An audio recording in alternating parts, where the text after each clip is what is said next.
বন্ধুরা, voice of Bithi channel থেকে আমি মিষ্টি মনি। নিত্য নতুন রোমান্টিক ভালোবাসার গল্প পেতে আমাদের চ্যানেলটি সাবস্ক্রাইব করে পাশে থাকা বেল আইকনটি বাজিয়ে দেবেন। লাইক এবং কমেন্ট শেয়ার করতে ভুলবেন না। ধন্যবাদ।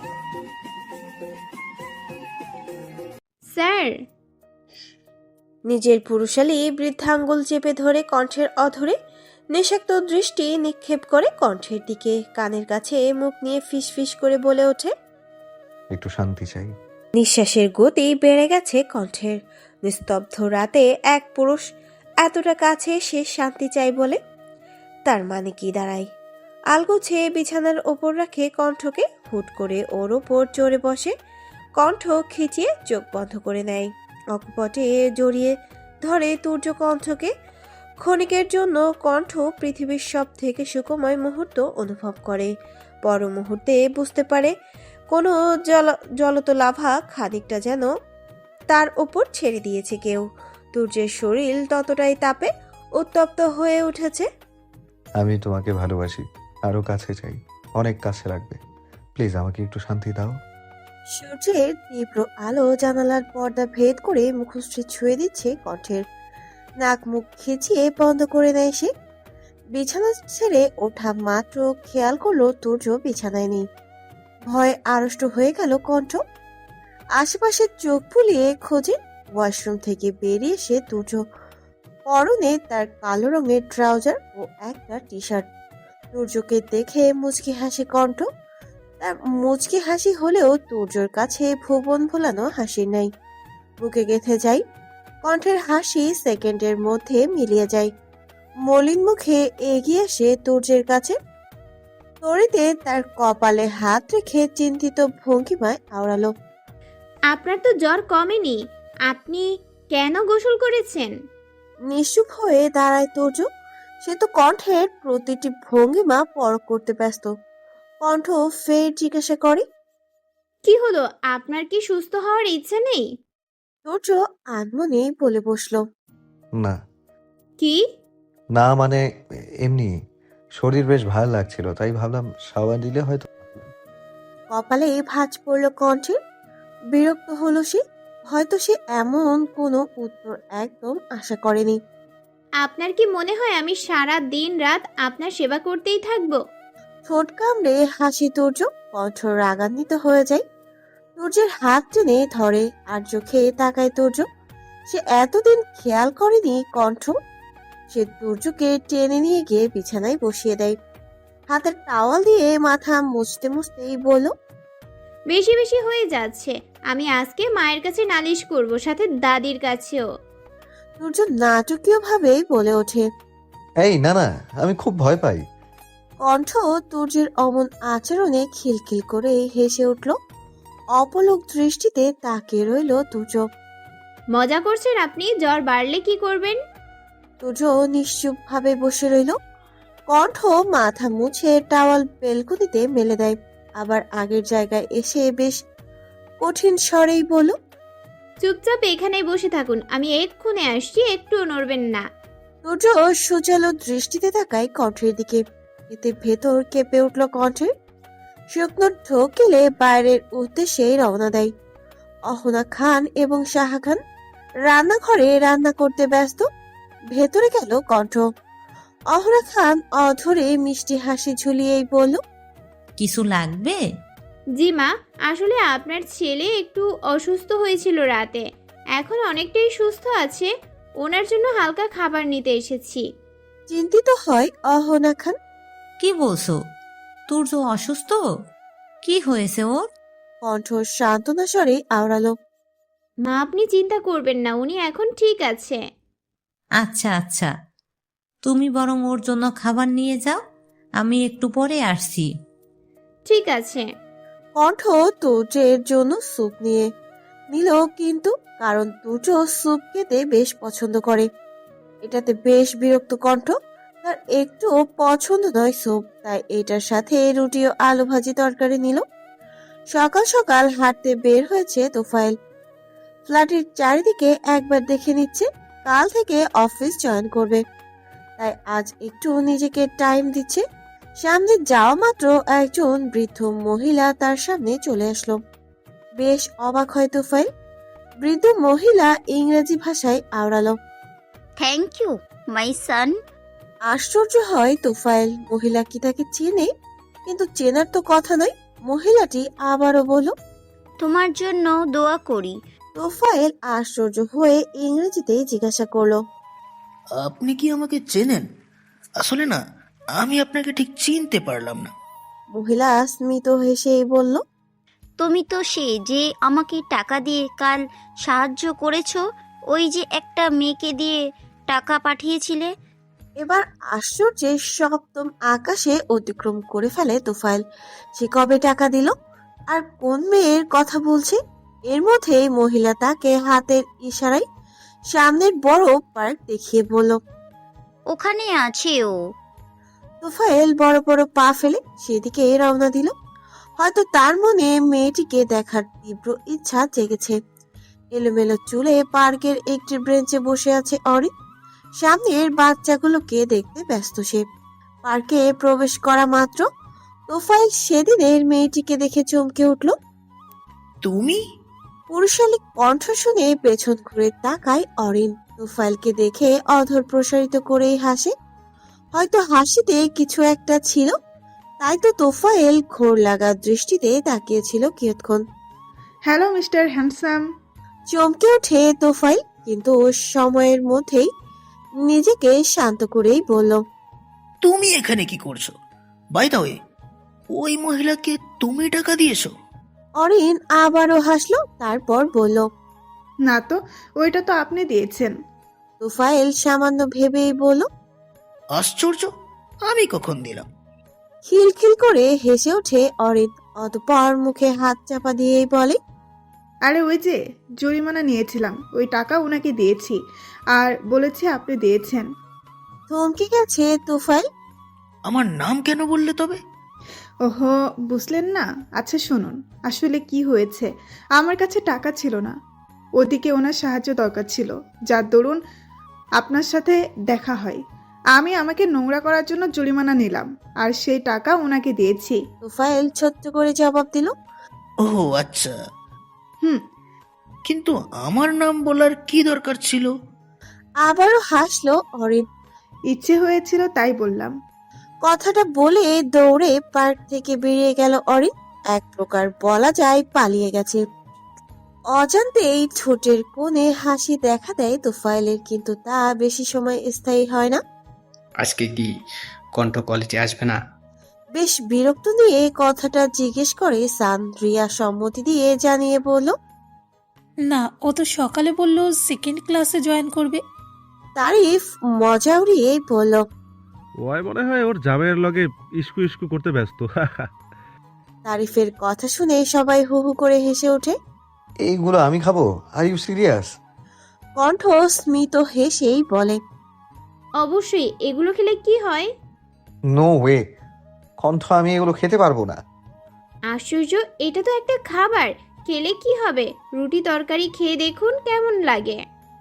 নো, আমার স্যুপ ঠিক আছে। আরে খেয়েই দেখুন না। আচ্ছা, আমি খাইয়ে দিচ্ছি। কণ্ঠ এক প্রকার জোর করে রুটির এক টুকরো মুখে পুরে দেয় তুর্যের। ইস, শব্দটি করে ওঠে তুর্য। কণ্ঠ খিলখিল করে হেসে ওঠে। কেমন খেতে?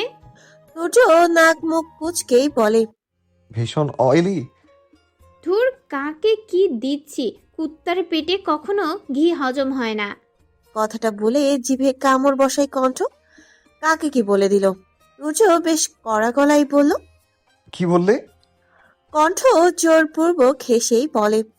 হ্যাঁ হ্যাঁ, আমি তো কিছুই বলিনি। আর না, আপনি কিছু শুনেছেন। গেলাম, কলেজে যেতে হবে। কণ্ঠ দৌড়ে রুমে থেকে বেরিয়ে যায়। তুর্য শব্দ করে হেসে ওঠে। সত্যি পাগল বাচ্চা বউ তার। কলেজ ক্যাম্পাসে কান ধরে মাঠের মাঝখানে দাঁড়িয়ে রয়েছে কণ্ঠ, রিয়া, সান, সোহা, তারিফ। ওদের ঠিক সামনের বুকে দুহাত গুজে দাঁড়িয়ে আছে তুর্য। ওনার পেছনে আছে প্রিন্সিপাল স্যার। বারংবার তুর্যকে দেখছে এবং শুকনো ঢোক গিলছে সে। তারই মধ্যে মুখে এক গাদা রং লেগে থাকার কারণে হাঁচি আসছে। আচ্ছু। শব্দ করে হাঁচি দেয় কণ্ঠ, কিন্তু তাতে থমথমে মুখখানি তুর্যের যেন আরো থমথমে হয়ে যায়। কিয়ৎক্ষণ আগেই লাস্ট ইয়ারের র্যাগ ডেতে উপলক্ষে অনুষ্ঠান হচ্ছিল, সেখানে কণ্ঠ এবং তাদের বন্ধু মহলে যাওয়ার তীব্র ইচ্ছা। সেই সুবাদে সবাই মুখে রং লাগিয়ে হলে প্রবেশ করে। সবাই বেশ হই হুল্লোড় করতে ব্যস্ত, গানের তালে নাচছে সবাই। কণ্ঠ, সান, তারিফ, রিয়া, সোহাদ, তাহিয়া নিজেদের মতো চিৎকার করে গাইছে। ডিস্কো দিবানি আহা ওহো, ডিস্কো দিবানি আহা ওহো। ওদের মাঝে হঠাৎ এক মেয়ে এসে হাত ধরে টান দেয় কণ্ঠকে। হেই, তুমি কে? তোমাকে তো চিনলাম না। কণ্ঠ মুখ ফুসকে বলে ওঠে, আরে আমি কণ্ঠ, ফার্স্ট ইয়ারের। কি? খানিকটা চিৎকার সহকারে বলে ওঠে মেয়েটা। এর পরপরই প্রিন্সিপালকে জানানো হয় এইসব কথা, যার দরুন প্রিন্সিপাল স্যার ডেকে পাঠায় তুর্যকে। তুর্য, তোমার ওয়াইফ কি করছে এইসব? যাই হোক, তুমি তো আমার ফ্রেন্ডের ছেলে, তাই সবার আগে বিষয়টি তোমাকে জানানো উচিত বলে মনে করলাম। তুর্য কিছুই বলল না, কিন্তু খুব বড় স্টেপ নিল। সবার সামনে কান ধরে দাঁড় করিয়ে রাখলো তাদের। কণ্ঠ বেশ বিরক্ত হয়, কারণ একটা অনুষ্ঠানে অংশ নিলে বড় কি এমন ক্ষতি হবে? আশ্চর্য। তারিফের দিকে সবাই তীক্ষ্ণ দৃষ্টি নিক্ষেপ করেছে, কারণ ওর জন্যই তো এমন বাজে একটা অবস্থায়। তারিফ নিজেও বেশ বিরক্ত। অতঃপর কণ্ঠ কানে ফিস ফিস করে বলে উঠল। তোর জামাই আমগো ইজ্জত খেয়া দিল। কণ্ঠ বেশ কাটকাট গলায় আওড়ালো। একবার এখান থেকে বের হই, তারপর তোর ইজ্জত বাকিটা খেয়ে দিব। তো ঠোক গেলে দেয় তারিফ। অতঃপর তাদের পুরোটা দিন মাঠে কান ধরে দাঁড়িয়ে থাকতে হয়। ধুলাবালির সবটাতে মাখো মাখো অবস্থা। এদিকে ধুলাবালিতে বেশ সমস্যা হয় কণ্ঠের। সে বারংবার হাঁচি দিচ্ছে। এটা দূরে দাঁড়িয়ে লক্ষ্য করছে তুর্য, কিন্তু তবুও যেন তার মন গলেনি। সে নিজেকে যথাসম্ভব স্ট্রিক রাখার চেষ্টা করে। চারিদিকে শীতের ছড়াছড়ি, গায়ের চাদর জড়িয়ে ছাদের একপাশে দাঁড়িয়ে আছে কণ্ঠ। মস্তিষ্কে বারংবার তুর্য নামক পুরুষটি হানা দিচ্ছে। কাল থেকে তুর্য একবারের জন্য তার সাথে কথা তো দূর, তাকায়নি পর্যন্ত। তাতেই ভেতরে ভারী অনুভব করছে সে। বিছানার একপাশে শুয়ে আছে কণ্ঠ। ভীষণ বিরক্ত লাগছে তার। এরই মধ্যে রুম ঝুম শব্দ করে বৃষ্টি শুরু হয়েছে। চলছে শীতকাল, কিন্তু প্রকৃতি যেন বর্ষাকালে মজেছে। বৃষ্টিতে ভেজতে ইচ্ছে করছে তার। সচরাচর তেমন একটা বৃষ্টিতে ভেজে না সে। যেদিন বৃষ্টি হয়, কণ্ঠ হাতে এক কাপ কফি সাথে উপন্যাসের বই নিয়ে জানালার পাশেই বসে পড়বে। কিন্তু আজ যে হৃদয় ব্যাকুল হয়ে উঠেছে। কিন্তু ব্যাকুলতার কারণে হুট করেই বড় বড় পা ফেলে ছাদে চলে গেল কণ্ঠ। বৃষ্টির ফোঁটা টুপটাপ ছুঁয়ে দেয় কণ্ঠকে। হ্যাঁ, বৃষ্টি আমাকে ছুঁয়েই দাও, শান্ত করো আমার মন। লম্বা শ্বাস টেনে নেয় কণ্ঠ। অতঃপর দুটি বলিষ্ঠ হাত কণ্ঠের কোমর জড়িয়ে ধরে। শ্বাস আটকে এসে কণ্ঠের হাতের মালিককে দেখতে পিছু ফিরে তাকালো। শক্তপোক্ত পুরুষকে দেখে হৃদয়ে ঢুকপুকানি বেড়ে গিয়েছে। স্যার। হুস। সূর্য আলগোছে ছুঁয়ে দেয় কণ্ঠকে, একবার নয় বারবার। আপনি ভীষণ বাজে মানুষ। আনমনে বলে ওঠে কণ্ঠ। সূর্য তো এখন নেশায় মত্ত। ভিজে একাকার অবস্থা দুজনের। শরীরের প্রতিটি ভাঁজ বুঝতে পারছে সূর্য। আমাকে ছুঁয়ে দিন না গভীরভাবে, আপনার স্পর্শ চাই। সূর্য হাত বাড়িয়ে দিল তার দিকে। কণ্ঠ হাতে হাত রেখে সূর্যের কাপড় ডান্স করে দুজনে। সূর্য যতটা সম্ভব নিজের সাথে জড়িয়ে নেয় তাকে। তার প্রতিটি স্পর্শ কেঁপে উঠল কণ্ঠ। অতঃপর দুজন দুজনের মধ্যেই হারিয়ে যায় কয়েক প্রহরের জন্য। একসময় জ্ঞান হারিয়ে লুটিয়ে পড়ে কণ্ঠ। আগলে নেয় সূর্য, ঘরে নিয়ে শুয়ে দেয় বিছানাতে। বিছানার একপাশে ল্যাপটপ খুলে নিয়ে কাজ করছিল তুফাইল। হঠাৎ একটা অচেনা নম্বর থেকে ফোন আসে। হ্যালো, কে বলছেন? অপর পাশ থেকে খিলখিল হাসির শব্দ ভেসে আসে। আরে, আমি অরিন। চমকে ওঠে তুফাইল। কান থেকে ফোন নামিয়ে দেখে নেয় নাম্বার। সত্যি অচেনা একটা নাম্বার। অরিনকে? অরিন বেশ রাগান্বিত স্বরেই বলে ওঠে, আমাকে ভুলে গেলেন? আমি ওই যে জরিমানা এরপর পার্কে। মস্তিষ্ক মুহূর্তে খুঁজে নেয় অরিনকে, কিন্তু পরক্ষণেই ভাবে একটা মেয়ে এত রাতে তাকে কেন ফোন করেছে। আশ্চর্য। ও হ্যাঁ, মনে পড়েছে। বাট এত রাতে ফোন দেওয়ার কারণ? অরিন অকপটেই বলে ওঠে, আমার না আপনাকে ভাল লাগে ভীষণ, তাই ইচ্ছে করছিল ফোন দেওয়ার, তাই দিলাম। চমকে ওঠে তুফাইল। এই মেয়ে কি বলে? আচ্ছা, এই মেয়ে কি বুঝতে পারছে না একটা ছেলেকে এমন করে ভালো লাগে বলাটা ঠিক কিনা? তুফাইল ফুস করে শ্বাস টেনে বলল, তুমি কি বুঝতে পারছো তুমি ঠিক কি বলছো? অরিন খিলখিলিয়ে হেসে বলল, অবশ্যই।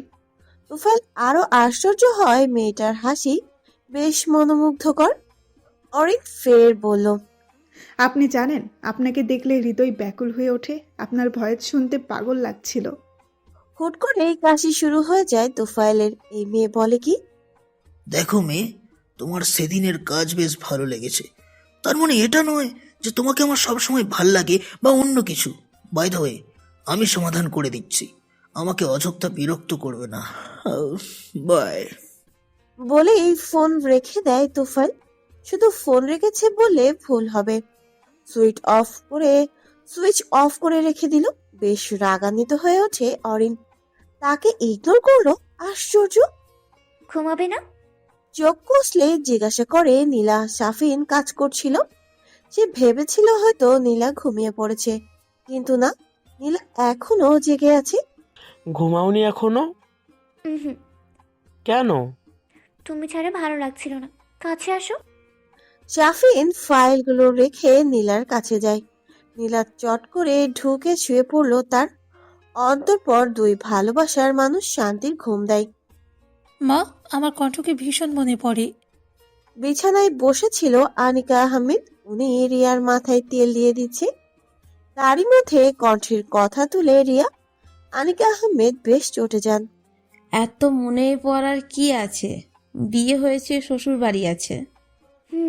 আচ্ছা, নীলা আপু আর কণ্ঠ তো একই বাড়িতে থাকে, আর আমার বিয়ে হলে আমি সবার থেকে দূরে থাকবো। আনিকা আহমেদ নরম হলেন। সত্যিই তো, এই মেয়েটা কোথায় ভাগ্য আছে কে জানে।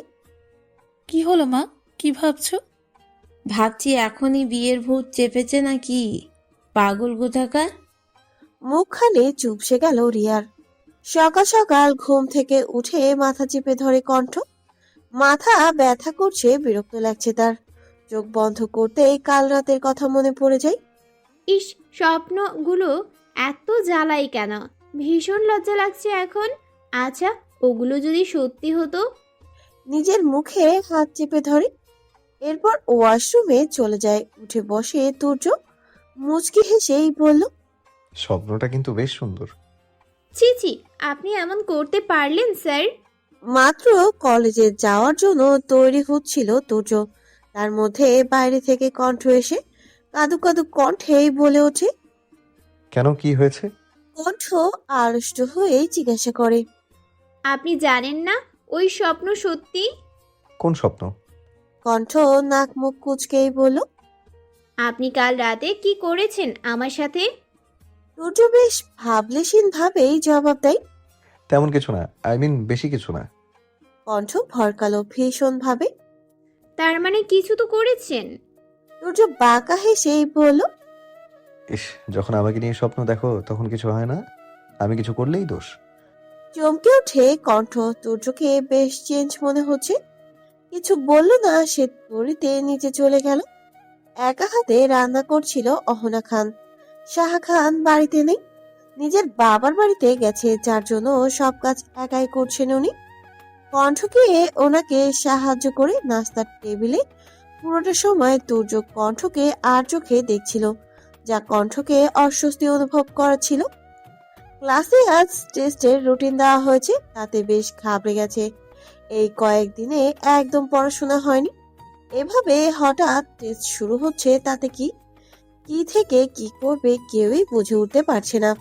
না পাই, এবার থেকে পড়তে হবে, না হলে পরীক্ষায় ডিম পাওয়ার জন্য তৈরি হও। সানের কথায় আরো ঘাবড়ে গেল সবাই। তারিফ সানকে থামিয়েই বলল, আরে থাম তো তুই, আমার কাছে জোস একটা আইডিয়া আছে মামা। কি আইডিয়া? বেশ উৎসাহ নিয়ে জিজ্ঞাসা করে সোহা। কণ্ঠ ফুঁসে ওঠে, রাগান্বিত হয়ে বলে, দেখ তারিফ, তোর জন্য গতবার কান ধরে মাঠে দাঁড়িয়ে থাকতে হয়েছে। এইবার এমন কিছু হলে কিন্তু। সালাম আলাইকুম। হ্যালো বন্ধুরা, কেমন আছো তোমরা সবাই? আশা করছি তোমরা সবাই ভালো আছো, সুস্থ আছো। এম রোহিত, ভয়েস অফ বিতি চ্যানেলের পক্ষ থেকে এডিটর। গল্পটি কেমন লাগলো অবশ্যই কমেন্ট করে জানাবেন। এই যে বন্ধুরা, ভয়েস অফ বিতি চ্যানেলে যদি নতুন হয়ে থাকেন তাহলে প্লিজ সাবস্ক্রাইব করে বেল আইকন বাজিয়ে রাখুন, যাতে আপনাদের পরবর্তী গল্পের নোটিফিকেশন সবার আগে আপনি পান।